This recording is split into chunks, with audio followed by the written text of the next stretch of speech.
this is Lisa from Mobile Tech Review, and today we're going to take a look at the Motorola Droid RAZR MAXX on Verizon Wireless. Basically, this is the Motorola Droid RAZR that we saw not too long ago on Verizon, but with a bigger battery, and it's a little bit thicker and heavier. The Motorola Droid RAZR MAXX is available now for $299 on contract on Verizon Wireless, and it's another one of their high-end LTE 4G Android smartphones.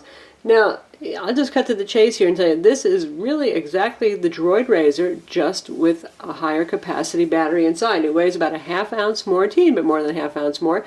And while the Droid RAZR is 0.28 inches, this one is 0.35. So it's still very, very thin and a good looking phone. In fact, it's slightly more ergonomic being thicker, to be honest, because the Droid RAZR is like really skinny, but very wide over here, and has these interesting curves. It wasn't the easiest phone to hold on to.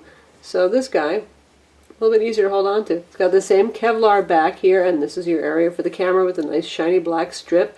The hump's a little bit less pronounced here because this section is thicker. And on the side here we've got our power button, our volume controls. Nothing down here.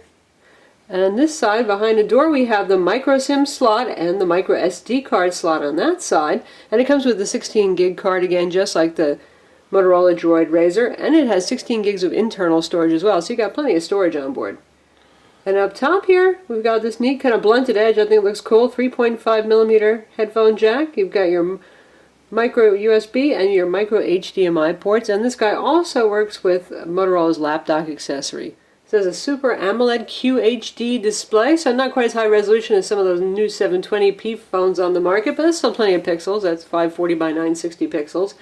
And it's really nice and colorful and sharp. I personally like it quite a lot, and I'm not bothered by the pentile matrix.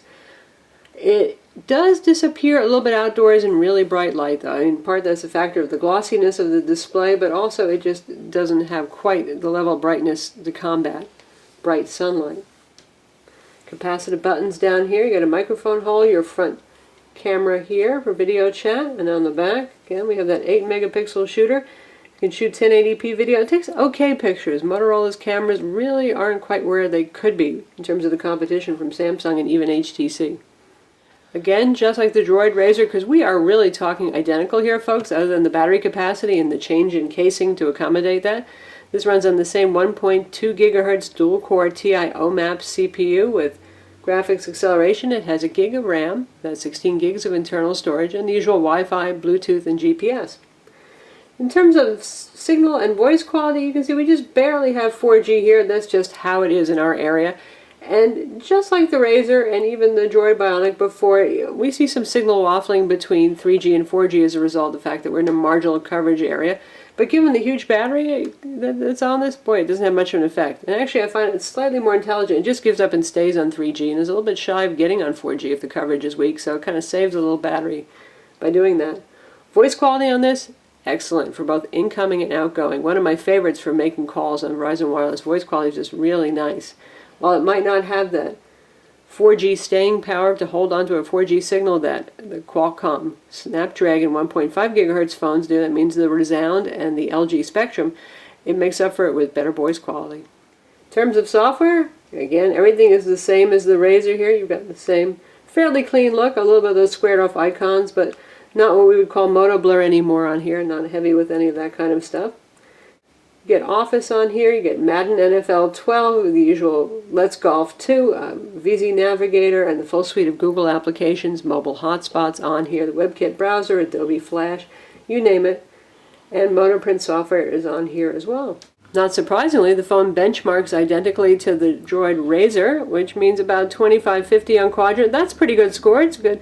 Not stunning, amazing like the fastest Snapdragon CPUs or the Samsung Exynos CPU, but that's pretty good performance.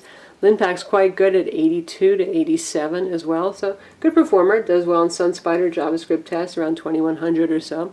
So definitely a good performing phone. It runs Android OS 2.3.5 Gingerbread, just like the RAZR. And the phone will get an upgrade to Android OS 4.0 Ice Cream Sandwich. Data speeds on the phone are good. Typically Motorola does very good with speed tests, and of course it depends on the signal that you've got in your coverage area. In a good signal area we managed about 16 megabit down and 9 megabit up, and in weaker signal areas we got about 8 megabit down and still about 8 megabit up, so pretty good stuff there. Now, because this phone really is the RAZR all over again, just with a bigger battery, we're not going to cover every single feature. You've probably already watched our Motorola Droid RAZR video review. If you haven't, go check it out.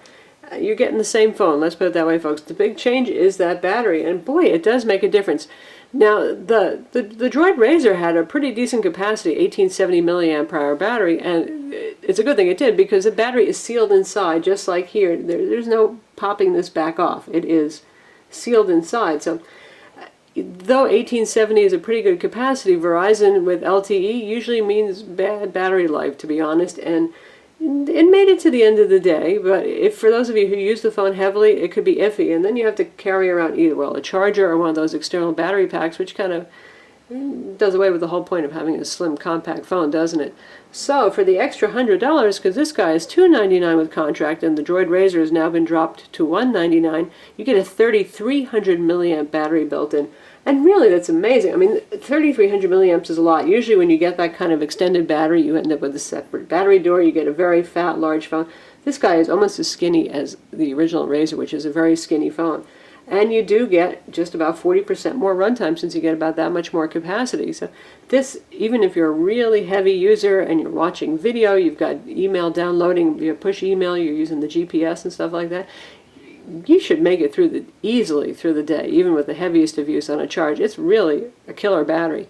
Now, for those of you who have more moderate use, it's really nice. You can actually make it through 2 days on a charge. So it's rather convenient, and again, given the sealed battery design, it's nice to have that built in, so you don't have to carry all the extra stuff with you. And Motorola really did an amazing job of getting that large a battery inside the phone. So do we like the Motorola Droid RAZR MAXX on Verizon? Yes, we do. I have to admit, looks do count, and though this may not be the most ergonomic phone because, well, it's relatively large and has slightly an odd shape, I think it's a gorgeous looking phone, and it's really durable with the Gorilla Glass on front, and you've got that Kevlar back here too, and a nano coating to resist moisture supposedly too, and it's still fairly thin, and that added thickness, well, it actually makes it a little bit more ergonomic and comfortable to hold. Good looking phone, really sturdy, feels great in hand. Decent reception, not as good as the Qualcomm Snapdragon phones, again, if you're in a poor LTE coverage area, but for those of you who have decent LTE coverage, or actually no LTE at all right now, that matters less. Voice quality on this is excellent as well, and performance is good. I'm Lisa from Mobile Tech Review. Don't forget to watch our original Droid RAZR review as well, and don't forget to subscribe to our YouTube channel too.